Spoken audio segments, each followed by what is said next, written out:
Okay, అందరికీ నమస్కారాలు. ఒక నూతనమైన ఒరవడి. ఎప్పుడన్నా కానీ ఒక విపత్తు వస్తే ఏ విధంగా హ్యాండిల్ చేయాలి, ఏ విధంగా వాళ్ళని ఆదుకోవాలి అనే దానిపైన ఒక న్యూ డైరెక్షన్ ఇవ్వడానికి, లేకపోతే మానవతా దృక్పథంతో పనిచేయడానికి మేము పనిచేశాం. ఇప్పటికి దగ్గర 25 రోజులు అవుతుంది విపత్తు వచ్చి. ప్రభుత్వ యంత్రాంగం ఒక బాధ్యతతో ఎన్ని విధాలా ఆదుకోగలుగుతామో ఒక విపత్తు వచ్చినప్పుడు మాటల్లో చెప్పడం కాకుండా చేసి చూపించాం. ఈరోజు మేజర్గా దగ్గర 4 లక్షల మందికి 602 కోట్ల రూపాయలు వారి అకౌంట్లో డైరెక్ట్గా వేశాం. మొత్తం 7,600 కోట్ల రూపాయలు నష్టం వచ్చింది. 7,600 కోట్ల రూపాయల నష్టం వచ్చినప్పుడు ఇది ప్రభుత్వ ఆస్తులకి ప్రైవేట్ ఆస్తులు కలిసి వచ్చిన నష్టం. అయితే నేను చాలా తుఫాన్లు చూశాను, వరదలు కూడా చూశాను. ఇంతవరకు ఎప్పుడూ నేను చూడనటువంటి విపత్తు ఇది. ఒకసారి క్లౌడ్ బరస్ట్, ఒక ప్లేస్లో 42 సెంటీమీటర్ల వర్షపాతం, జిల్లా అంతా 32 సెంటీమీటర్ల వర్షపాతం, బుడమేరు ప్రాంతంలో ఎప్పుడూ చూడనటువంటి ఉధృతితో వరద, ఫ్లాష్ ఫ్లడ్. గత ప్రభుత్వం యొక్క నిర్లక్ష్యంతో 57 కోట్ల రూపాయలు మోడర్నైజేషన్కి ఇస్తే అది కూడా ఖర్చు పెట్టకుండా ఒక రాజకీయ వివక్షతో క్యాన్సిల్ చేసి మొత్తం గండ్లను కూడా పూడ్చిన పరిస్థితి. ఇంకొక పక్కన బుడమేరు మొత్తం ప్రాంతం అంతా కూడా అన్యాక్రాంతం అయిపోవడం, కబ్జాలు జరగడం, అనాథరైజ్డ్ కన్స్ట్రక్షన్స్ కట్టడం. ఒక పక్క నీళ్లు వస్తున్నాయి, వరదొస్తా ఉంది. ఒక పక్క ఈ నీళ్లు పోవడానికి వీలు కాకుండా అక్రమ కట్టడాలు, ఎక్కడికక్కడ అడ్డంకులు. ఇవన్నీ కూడా ఇంకొక పక్కన చూస్తే ప్రాజెక్టు కట్టింది 11,90,000. ఒక పక్క ఏదైతే నేచర్ వక్రీకరించినప్పుడు, లేకపోతే మనం నేచర్తో ఆడుకున్నప్పుడు ఇలాంటి అకాల వర్షాలు లేకుంటే క్లౌడ్ బరస్ట్లు కావడం, ఇవన్నీ కొత్త ఫెనామినాస్ మనం చూస్తున్నాం. అందులో మనం చేసిన, గత పాలకులు చేసిన పాపాలు, ఈ రెండూ కలిసి ప్రజలకు శాపాలుగా మారే పరిస్థితి వచ్చింది. 30వ తేదీ తెల్లవారుజాము నుంచి వర్షాలు. మార్నింగ్ మాట్లాడాను, మధ్యాహ్నం మాట్లాడాను, రాత్రి మాట్లాడాను, తెల్లవారితో మాట్లాడాను. అంతా కూడా సవ్యంగా ఉందనుకున్నాం. ఆల్ ఆఫ్ ఎ సడన్ సిటీలోకి నీళ్లు వచ్చాయి. అక్కడికే వెళ్లాను. అక్కడి నుంచి చూసిన తర్వాత ఇంకా సమస్య తీవ్రత నాకు అర్థమై ఇక్కడి నుంచి కదలడం కరెక్ట్ కాదని ఇక్కడే కలెక్టరేట్లోనే మకాం పెట్టాను. ఇక్కడే నైట్ హాల్ట్ పెట్టుకున్నాను. ఆ సీరియస్నెస్ రాకపోతే ఈ సమస్య పరిష్కారం కాదని నేను ఆలోచించాను. ఒక విధంగా చెప్పాలంటే చాలా బాధపడ్డాం.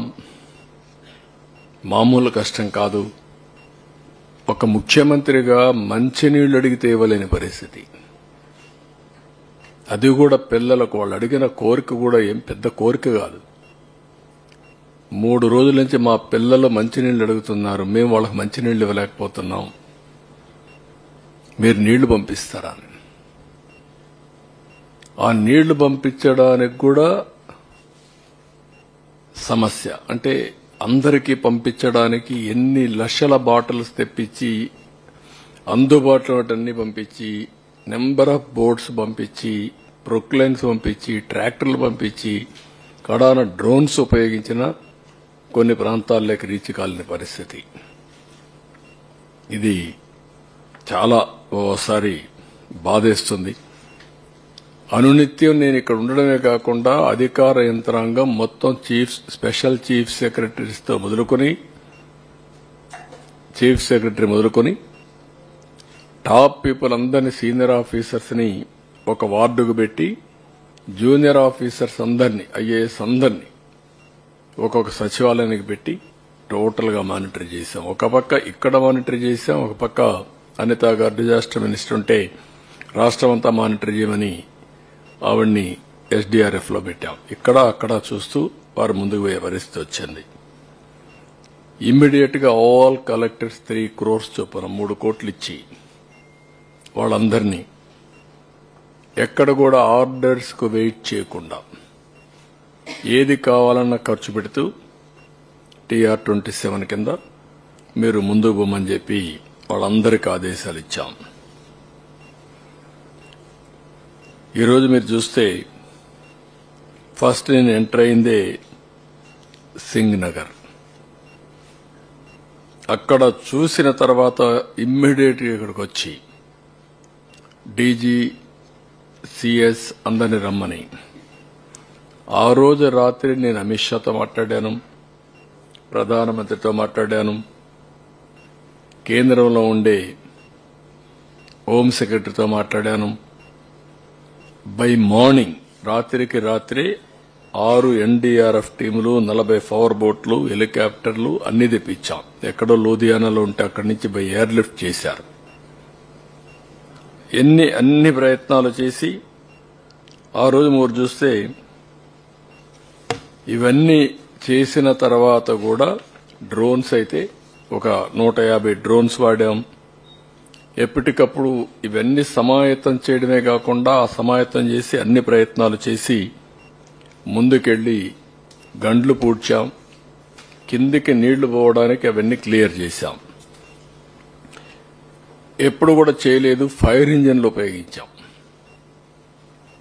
ఫోన్లుంటే ఐవీఆర్ఎస్ మెసేజ్లు లేకుంటే మనుషులు పంపించే సమాచారం కూడా తెప్పించుకుని ఏ ప్రాంతాల్లో ఏం జరుగుతుందో తెప్పించాం.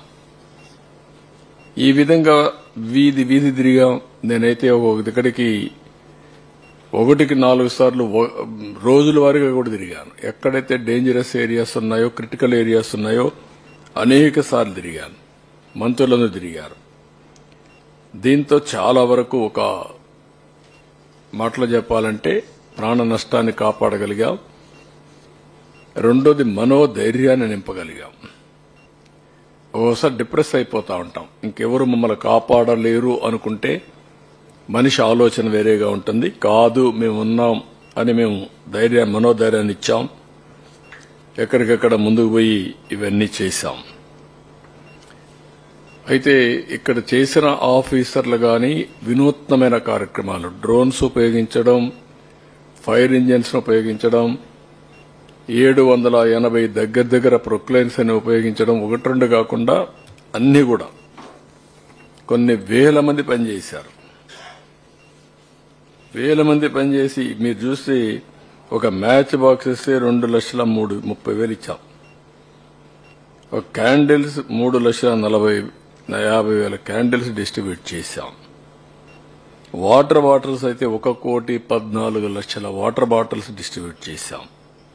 మిల్క్ 37 లక్షల మిల్క్ బాటిల్స్ డిస్ట్రిబ్యూట్ చేశాం. 47 లక్షల బిస్కెట్ పాకెట్స్ డిస్ట్రిబ్యూట్ చేశాం. ఒక 5 లక్షల ఎగ్ కూడా, లాస్ట్ లో పౌష్టికాహారం బాగాలేదంటే ఎగ్ కూడా ఇమ్మన్నాను. ఇలాంటివన్నీ చేసి దగ్గర 1,15,000 ఫుడ్ పాకెట్స్ డిస్ట్రిబ్యూట్ చేశాం ఈ 10 రోజుల్లో. 1,15 lakhs 1,15,00,000 ఫుడ్ పాకెట్స్ డిస్ట్రిబ్యూట్ చేశాం. వెజిటబుల్స్ కూడా 5,000 క్వింటాల్స్ వెజిటబుల్స్ డిస్ట్రిబ్యూట్ చేశాం. వాటర్ అయితే మామూలు ఇది కాదు, ఎన్ని ట్యాంకర్లు పెట్టాలో అన్ని పెట్టాం. మళ్లీ వార్ ఫుటింగ్ లో కనెక్షన్స్ కూడా ఇప్పించాం. సివిల్ సప్లైస్ కూడా 2,45,000 మందికి డిస్ట్రిబ్యూట్ చేశాం.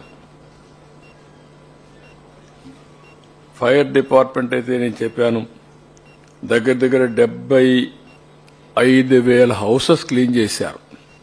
నాట్ 1 or 2, 75,000 ఇండ్లు క్లీన్ చేసి దగ్గర 330 కిలోమీటర్ల రోడ్లన్నీ క్లీన్ చేశారు. ఇది ఒక మెమత్ ఎక్సర్సైజ్ కింద ఇది చేశాం. ఇంకొక పక్కన శానిటేషన్ అయితే దగ్గర 20,000 మెట్రిక్ టన్స్ గార్బేజ్ తీశాం. ఇది దగ్గర వెహికల్స్ కూడా మీరు చూస్తే 458 కిలోమీటర్లు ఎన్ని పూర్తి చేశారు. ఇంకొక పక్క మెడికల్ అయితే 2,03,000 మందికి ట్రీట్మెంట్ ఇచ్చారు. Within record time 2,50,000 connections పునరుద్ధరించాం. 122 బోట్లు ఉపయోగించాం. 150 డ్రోన్స్ చెప్పాను. 1,25,000 మందికి ఫుడ్ పాకెట్స్ ఇవ్వగలిగాం.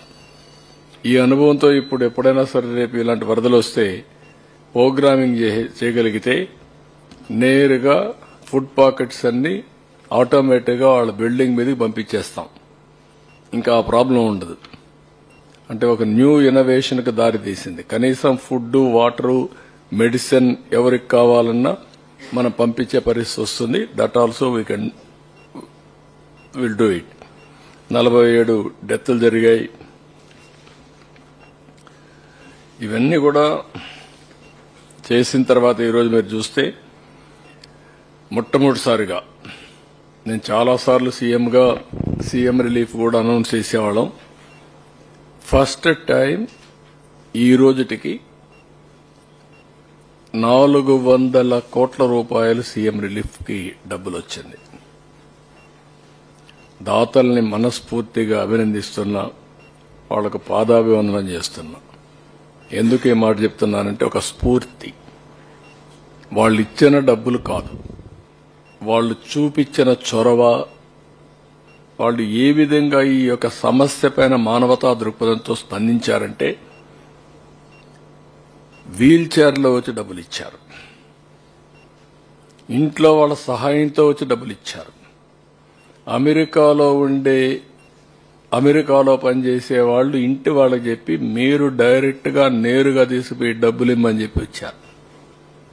ఇంట్లో కొంతమంది నడవలేకపోతే నువ్వే వెళ్లి నా పేరు చెప్పి ఇమ్మని చెప్పి చెక్కులు పంపించారు. ఇది ఒక వినూత్నమైన అనుభవం. అది ఒకరిని కాదు, చిన్న పెద్ద అని కాదు, పిల్లలు చదువుకుంటూ 5 రూపాయలు 10 రూపాయలు కలెక్ట్ చేసి ఓ స్కూల్కి ఎంత కలెక్ట్ చేసి తీసుకొచ్చారు ఉండి మారిగా పెట్టి. నేను అడిగాను వాళ్ళని, ఏంటంటే ఈ విపత్తు వచ్చినప్పుడు నేను కూడా నా సాటి ప్రజలకు ఇబ్బంది వచ్చినప్పుడు సహాయపడాలని చేశామని చెప్పి అన్నారు. వాళ్ళ కిడ్డీ బ్యాంక్ పిల్లలు దాచుకున్న డబ్బులన్నీ ఇచ్చేశారు. ఇలాంటి వినూత్నమైనటువంటి ఆలోచనలు వచ్చాయి. స్ఫూర్తిదాయకంగా ప్రవర్తించారు. వాళ్ళందరినీ పేరు పేరున మనస్ఫూర్తిగా మరొక్కసారి ధన్యవాదాలు. దీనివల్ల ఒక న్యూ మూమెంటం కోసం దారితీసింది. ఎలాంటి విపత్తు అయినా సరే మనం గాని సంఘటితంగా ఎదుర్కొంటే ఏదైనా చేయగలుగుతాం అనే ఒక నమ్మకాన్ని ఇచ్చారు. జరిగింది 7,600 కోట్ల రూపాయలు నష్టం. మనం ఇచ్చింది ఇక్కడ ఇవన్నీ కూడా రైతులకి, ఇక్కడ ఉండే వాళ్ళకందరికీ ఇచ్చింది 602 కోట్లు ఇచ్చాం. ఈ రోజు రిలీజ్ చేస్తాం. ఇంకా కొంత అటు ఇటు అవుతుంది.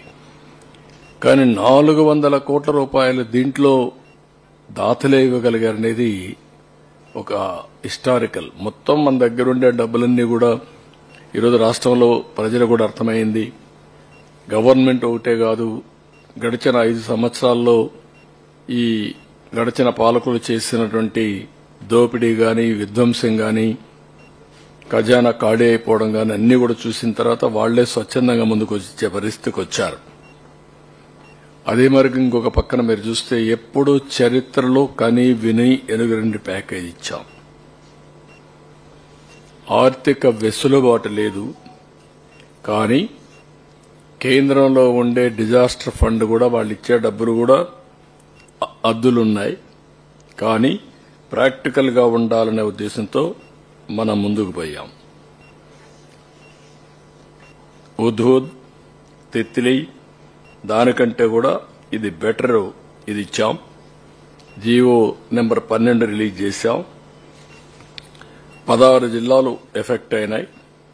16 జిల్లాలకు కూడా ఒకే రోజున రిలీఫ్ ఇస్తున్నాం. ఈరోజు ఈ రిలీఫ్ లో మీరు చూస్తే మొత్తం జరిగినది మీరు చూసినప్పుడు 905 గ్రామాలు, 227 మండలాలు, 16 జిల్లాలు, బాధితులు రఫ్గా 12 లక్షల మంది.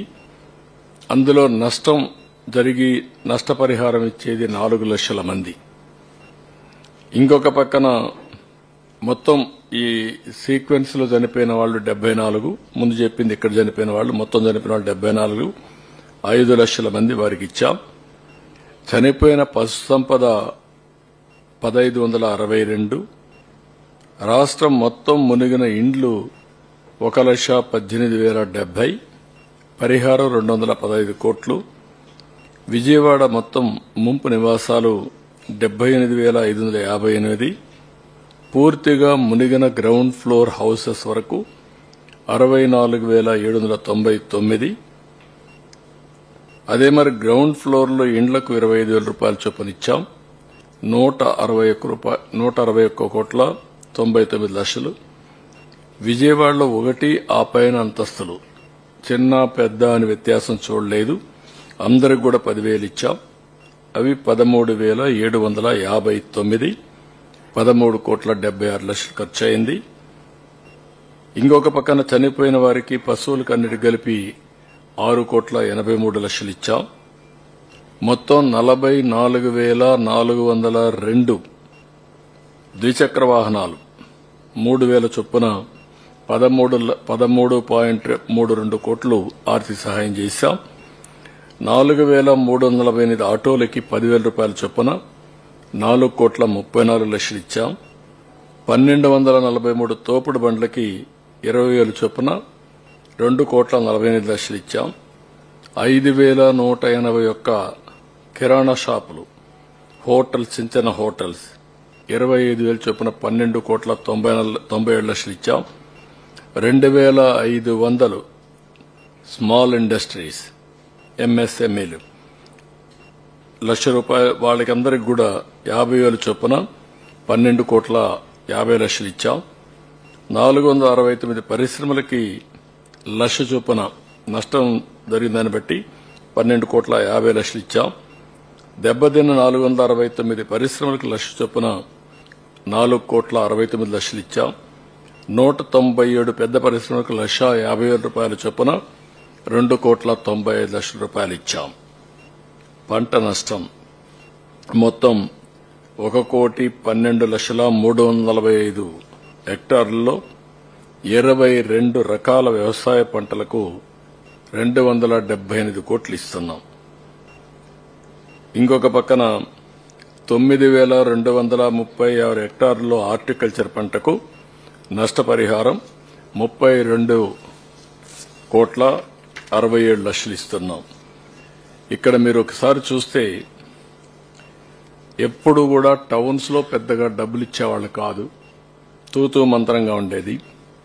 గవర్నమెంట్ ఆఫ్ ఇండియా కూడా ఇల్లు పూర్తిగా పోతే 11,000 ఇమ్మన్నారు. ఈరోజు 25,000 ఇచ్చాం.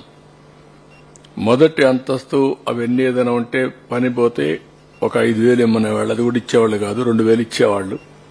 పోయిన గవర్నమెంట్ అయితే క్యాంప్ పెడితే అక్కడికి వస్తే ఒక 2,000 ఇచ్చి పంపించేవాళ్ళు. ఈరోజు వాళ్ళందరికీ 25 కేజీలు ప్యాకేజీ కాకుండా 10,000 రూపాయలు ఇచ్చాం. గ్రౌండ్ ఫ్లోర్ పాక్షికంగా మునిగితే ప్రతి ఒక్కరికి 5,000 రూపాయలు ఒకప్పుడు ఇచ్చేవాళ్ళు, 10,000 ఇచ్చాం. కిరాణా కొట్లు, రెస్టారెంట్లు 25,000 ఇచ్చాం. ఇది ఇంతకుముందు నామ్సో కూడా లేదు. చిన్న పరిశ్రమలకు కూడా నామ్సలో లేదు. 50,000 ఇచ్చా. 40 లక్షల లోపల నష్టపోతే, 40 లక్షల నుంచి 1,50,00,000 నష్టపోతే 1,00,000 రూపాయలు ఇచ్చాం. 1,50,00,000 కంటే ఎక్కువ నష్టపోతే 1,50,000 రూపాయల చొప్పున అందరికీ చేశాం. అదే మరి 3 వీలర్ 3,000 రూపాయల చొప్పున అందరికీ ఇచ్చాం. ఆటో అది లేదు ఇంత మునుపు అయితే. ఆటో అయితే 5,000 రూపాయలు, దాన్ని 10,000 రూపాయలు ఇచ్చాం. తోపుడు బండికి 5,000 ఉంటే 20,000 ఇచ్చాం. చేతి వృత్తులు చేనేత వాళ్ళకి 10,000 ఉంటే 25,000 ఇచ్చాం. చేతి వృత్తుల ముడిసరుకు 5,000 ఉంటే 10,000 రూపాయలు ఇచ్చాం. వరి 10,000 నుంచి నేను 20,000 చేశాను. ఆ మధ్యకాలంలో వీళ్ళు వచ్చి రివర్స్ చేసి 16,000 చేశారు. ఇప్పుడు 25,000 రూపాయలు చేశాం. ఒకటేసారి 16,000 నుంచి 25,000 చేశాం. ఇంకొక పక్కన పత్తి 15,000 ఉంటే 25,000, మొక్కజొన్న 12,500 ఉంటే 15,000, మిరప పసుపు 15,000 అంటే 35,000, అరటి 25,000 అంటే 35,000, పట్టు పరిశ్రమకు 35,000, ఆవులు గేదెలు చనిపోతే 50,000, గొర్రె మేక చనిపోతే 7,500, పశువుల షెడ్ చనిపోతే 5,000, కడాన కోడి చనిపోయినా 1,000 రూపాయలు ఇచ్చాం, 100 రూపాయలు ఇచ్చాం. ఈ విధంగా మొత్తం ఎలాంటి నష్టపరిహారం జరిగినా వాళ్ళని పూర్తిగా ఆదుకోవడానికి ప్రభుత్వం అన్ని విధాలా ముందుకొచ్చాం, అన్ని విధాలా చేశాం. ఇది కాకుండా ఈరోజు మీరు ఒకసారి చూస్తే ఇక్కడ సర్వీసెస్ ఎలాంటి ఇబ్బంది లేకుండా ప్రభుత్వం అనేది ఎంతవరకు చేయగలుగుతాదో అన్ని విధాలుగా చేయగలిగాం. ఒక డ్రోన్స్ ను ఉపయోగించడం అది ఒక వినూత్నమైన ప్రయోగం, ఇంతవరకు ఎప్పుడూ జరగలేదు. ఫ్లడ్ ఏరియాల్లో డ్రోన్స్ ఉపయోగించి ఫుడ్ గాని ఊర్లో ఉండే గార్బేజ్ గాని ఎస్టిమేట్ చేసి అలర్ట్ చేసి ఇమీడియట్ గా ఒక 20,000 మెట్రిక్ టన్స్ గార్బేజ్ ని 10 రోజుల్లో లిఫ్ట్ చేశామంటే అదే మరి ఎక్కడికక్కడ చోక్ అయిపోయినటువంటి డ్రైన్స్ అన్ని కూడా డ్రోన్ ద్వారా ఐడెంటిఫై చేసి అవన్నీ క్లియర్ చేసి ఆ నీళ్లని కింద తీసిపోయామంటే ఒక పక్క నారాయణ 24 గంటల ఆ పని మీదనే ఉన్నాడు, ఇంకో పక్క గండి పడిపోతే రామానాయుడు అక్కడే ఉన్నాడు, లోకేష్ గారు అక్కడికి వెళ్లారు. అంటే ఎవరి పార్టీకి వాళ్ళు ఎవ్వరు ఏ పని చేయాలనో ఆ పని చేసి ముందుకు పోగలిగాం. కలెక్టర్స్ కూడా సమర్థవంతంగా పనిచేశారు, యంత్రాంగాన్ని బాగా నడిపించారు. ఇంకా సీనియర్ ఆఫీసర్స్ సిసోడియా గాని వీళ్ళంతా కూడా చాలా సిస్టమేటిక్ గా పగడ్బందీగా ఏం చేయాలన్న అవన్నీ కూడా చేసే పరిస్థితికి వచ్చారు. ఇది కాకుండా వినూత్నంగా మీరు ఆలోచిస్తే ఎప్పుడు చరిత్రలో ఎక్కడ జరిగి ఉండదు. ఇది ఒక బెంచ్ మార్క్. దగ్గర 75,000 హౌసెస్ ని క్లీన్ చేయించి రోడ్లు క్లీన్ చేయించడం, ఏవైతే ఫైర్ ఇంజిన్స్ పెట్టి సెల్లార్స్ లో ఉండే వాటర్ అంతా లిఫ్ట్ చేయడం, ఇది ఒక వినూత్నమైన కార్యక్రమానికి శ్రీకారం చుట్టాం. ఇది కాకుండా ఇంకొక పక్కన మీరు చూసినప్పుడు ఇక్కడ అర్బన్ కంపెనీని తీసుకొచ్చి మొత్తం 500 మందిని ఇక్కడ మనుషులను పెట్టి ప్లంబర్ కావాలన్నా కార్పెంటర్ కావాలన్నా ఎవరు స్కిల్డ్ లేబర్ కావాలన్నా వాళ్ళందరినీ పంపించి దగ్గర 5,900 కంప్లైంట్స్ ని పూర్తి చేశాం. ఇప్పుడు కూడా ఏదైనా ఉంటే అవన్నీ కూడా కంప్లీట్ చేస్తున్నారు. దాన్ని ఒక కల్చర్ కింద ఓబరైజేషన్ లో ఈ వాళ్ళకి కావలసిన స్కిల్డ్ అంటే ముఖ్యంగా ఇంటి మెకానిక్స్ గాని కార్పెంటర్ గాని ఎలక్ట్రీషియన్ గాని లేకపోతే ఏదైనా గాని వీళ్ళందరినీ పంపించే పరిస్థితికి వచ్చాం. ఇవి కాకుండా మీరు చూస్తే ఏదైతే ఎలక్ట్రానిక్ గూడ్స్ కంపెనీలు పిలిపించి 50% స్పేర్ పార్ట్స్ వాళ్లే పెట్టుకుని 100% ఎలక్ట్రికల్ మెయింటెనెన్స్ ఛార్జెస్ అన్ని వాళ్లే చేసి మొత్తం కలిసి 5,068 కన్జ్యూమర్స్ కి పూర్తి చేశారు. ఒక 700 ఉన్నాయి. 30th డెడ్ లైన్ ఇచ్చాం. నేను ఒకే మాట చెప్పాను, ఒకవేళ మీరు రిపేర్ చేయలేకపోతే లేట్ అయితే అది మీరు తీసుకొని కొత్తది వాళ్ళకి ఇమ్మని చెప్పాను. అంటే ఆ స్పిరిట్ తీసుకోవాలని చెప్పి ఉద్దేశంతో చెప్పాం. అది కూడా వర్కౌట్ చేస్తున్నారు. ఇంకొక పక్కన ఏవైతే స్టవ్లు మొత్తం గ్యాస్ కంపెనీస్ అన్ని పిలిపించి 14,000 గ్యాస్ స్టవ్స్ అన్ని రిపేర్లు చేయించాం. ఇది కూడా ఒక 13,773 చేయించగలిగాం.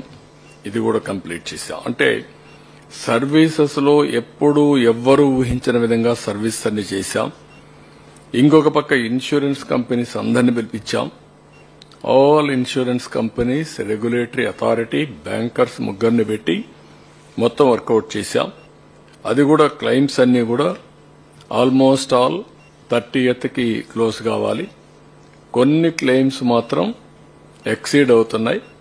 వాళ్ళకుండే టెక్నికల్ ప్రాబ్లమ్స్. ఒక కారు ఎక్కడన్నా పూర్తిగా మునిగిపోతే దాన్ని ఆక్షన్ వేసి మళ్ళా ఎంత డబ్బులు వస్తుందో చూసుకొని రిమైనింగ్ మనీ వాళ్ళు రీపే చేయాల్సిన అవసరం ఉంటుంది. అలాంటి ఫార్మాలిటీస్ ఉన్నాయి. అదే మరి ఒక షాప్ పూర్తిగా పోతే అవి కరెక్ట్ గా ఎస్టిమేట్ చేసి వాళ్ళు రీపే చేయాలి. దానికి కూడా అకౌంట్ ట్రాన్స్ఫర్ కింద వాళ్ళు ఒక ప్రొసీజర్ ఉంది. బిగినింగ్ ఒక 25% ఇచ్చేసేయాలి. ఇంతవరకు మాకు ఐడియా రాకపోతే ఈరోజు కూడా ఆలోచన వచ్చింది.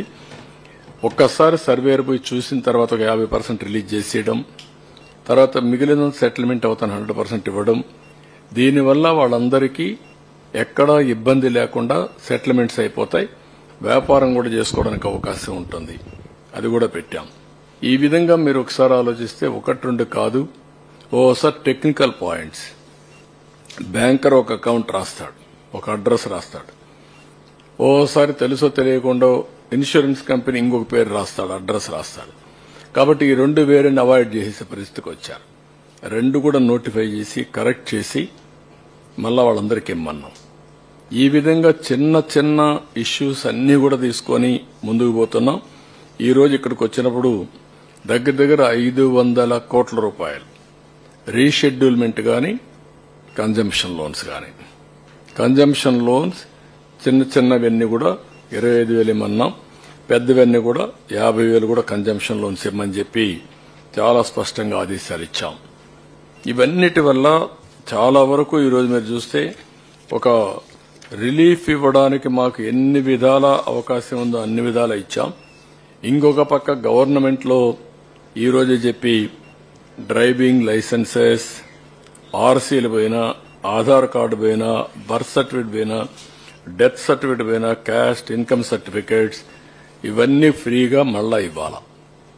అదే మరి అందరి పిల్లలకు ప్రైవేట్, పబ్లిక్, గవర్నమెంట్ పిల్లలు ఎవరైతే టెక్స్ట్ బుక్స్ పోయినాయో వాళ్ళందరికీ టెక్స్ట్ బుక్స్ ఇచ్చేమన్నాం.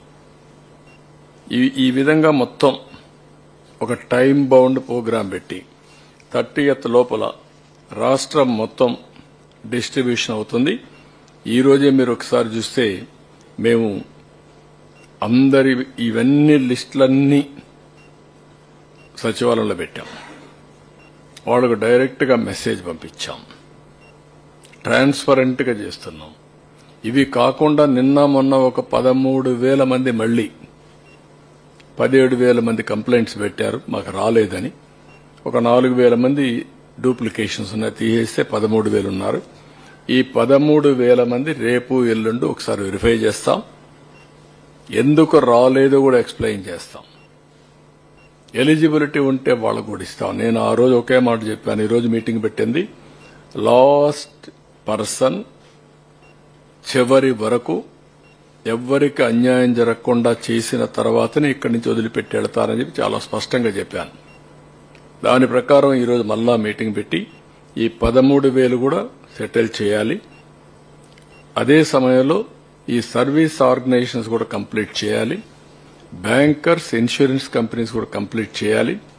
కంప్లీట్ చేసి 30వ తారీఖు సాయంత్రం థ్యాంక్స్ గివింగ్ ఒక సెరమనీ పెట్టుకున్నాను. ఆ రోజు నేను రాసిన మీడియాలో రాసిన మీకు కూడా సమాచారం తెలియజేసిన మీకు కూడా అభినందనలు తెలియజేస్తాం. అంతవరకు మీ అందరికీ బాధ్యత ఉంటుంది. బాధ్యతగా మనం అందరం ఎవరైతే ఈ వరద బాధితులు ఉన్నారో వాళ్ళకి సహాయం చేయాల్సిన కర్తవ్యం మనందరిపైన ఉంది. ఇది ఒక యజ్ఞం. ఈ యజ్ఞాన్ని పూర్తి చేశాం. ఈరోజు ఏవైతే అకౌంట్స్ పోతున్నాయో అవన్నీ చూసుకున్న తర్వాత డీబీటీ మళ్ళా ఒకసారి నేను ఇక్కడ బటన్ నొక్కడం లేదు, బటన్ నొక్కి ఫూల్స్ చేయడం లేదు. చేసే పని చిత్తశుద్దిగా చేయాలి తప్ప, పవిత్రంగా చేయాలి తప్ప కాదు. కానీ ఒక 5-6 మందిని రమ్మని వాళ్ళ ఊరికే మీకు పరిచయం చేస్తున్నాను. ఏ విధంగా వీళ్ళందరికీ సహాయం చేస్తున్నామని అంతవరకే చేస్తున్న వాళ్ళకు కూడా ఒక ఇంటిమేషన్ లెటర్ కింద ఇచ్చి వాళ్ళు పోయి బ్యాంకుల్లోనే డబ్బులు డ్రా చేసుకుంటారు.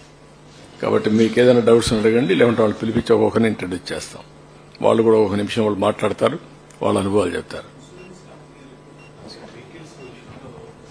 ఎస్టిమేషన్ కావచ్చు, లేకపోతే ఇతర ఇష్యూస్ వచ్చినప్పుడు కోట్ చేయడానికి కూడా దే ఆర్ డిమాండ్ చేస్తున్నారు సార్. అంటే ఇప్పుడు కారు పూర్తిగా మునిగిపోయింది, వాడు ఎస్టిమేట్ చేయాలంటే ఒక ₹1,00,000 అవుతుంది అనుకుంటే, దానికి ₹1,00,000 స్టేట్మెంట్ క్రియేట్ చేయడానికి ఇంత పర్సంటేజ్ అమౌంట్ డిమాండ్ చేస్తున్న పరిస్థితి కొన్ని దగ్గర కనపడుతుంది. అది నాకు మీరు కానీ ఎక్స్పోజ్ చేయగలిగితే it will be helpful for me. నేను ఒకటే చెప్పాను ఈరోజు కూడా sir, zero corruption, zero manipulation. మొన్న కూడా ఒక 38వ వార్డులో గొడవ చేస్తే మీరంతా ఏదో గొడవ అయిపోయిందని రాశారు, కానీ వాస్తవాలు రాయాలి. సరే, కొంతమంది బ్లూ మీడియా ఉంది, వాళ్ళ అజెండానే వేరు, తొలి రోజు నుంచి ఇదే పని చేశారు. నాకు కూడా తెలుసు ఎట్లా ప్రజల్ని ఎడ్యుకేట్ చేయాలని, ఎట్లా ట్రాన్స్పరెన్సీ తేవాలని నాకు తెలుసు. వీళ్ళు ఏదో పెద్ద స్టేట్మెంట్లు ఇచ్చేస్తే ఒరిగిపోతుందనో, వైలెన్స్ క్రియేట్ చేస్తే జరిగిపోతుందనో అనుకుంటున్నారు. కరెక్ట్ కాదు. అక్కడ కూడా రెచ్చగొట్టి ఇచ్చేస్తే ఆ వార్డులోకి నీళ్లే రాలేదు. నీళ్లు రానప్పుడు వాళ్ళకు కూడా బాధలున్నాయనే ఉద్దేశంతో మనం 25 కేజీల బియ్యం ఆ ప్యాకేజ్ పూర్తిగా వాళ్ళకు కూడా ఇచ్చాం. అట్లని చెప్పి ఒక దిక్కడ గాని ఎక్సీడ్ అయితే రాష్ట్రం మొత్తం జిల్లాలు ఇవ్వాలా, రాష్ట్రం అంతా ఇవ్వాలా. జెన్యున్ పర్సన్స్ కి న్యాయం జరగాలని దాతలంతా ముందుకొచ్చి చాలా స్ఫూర్తిదాయకంగా హెల్ప్ చేస్తా ఉన్నప్పుడు కనీసం మనం కూడా బాధ్యతతో ప్రవర్తించకపోతే ఆ స్ఫూర్తికి విఘాతం కలుగుతుంది, ఆ నమ్మకం పోతుంది. నా మీద ఒక నమ్మకం ఉంది. ఆ నమ్మకమే ఈరోజు 400 కోట్ల రూపాయల డబ్బులు ఇచ్చారంటే ఆ నమ్మకం. ఈ ₹1 ఈ ప్రభుత్వానికి ఇస్తే ఈ రూపాయి అర్హులకెళ్తుంది అనేది నమ్మకం. అందుకే ఒక ట్రాన్స్పరెంట్ గా చేస్తున్నాం. కావాలని కొంతమంది ఇలాంటి క్రియేట్ చేస్తున్నారు. నేను మళ్లీ చెప్తున్నా, ఎవరైనా సరే సిస్టంలో ₹1 తీసుకున్నట్టుగానే తెలిస్తే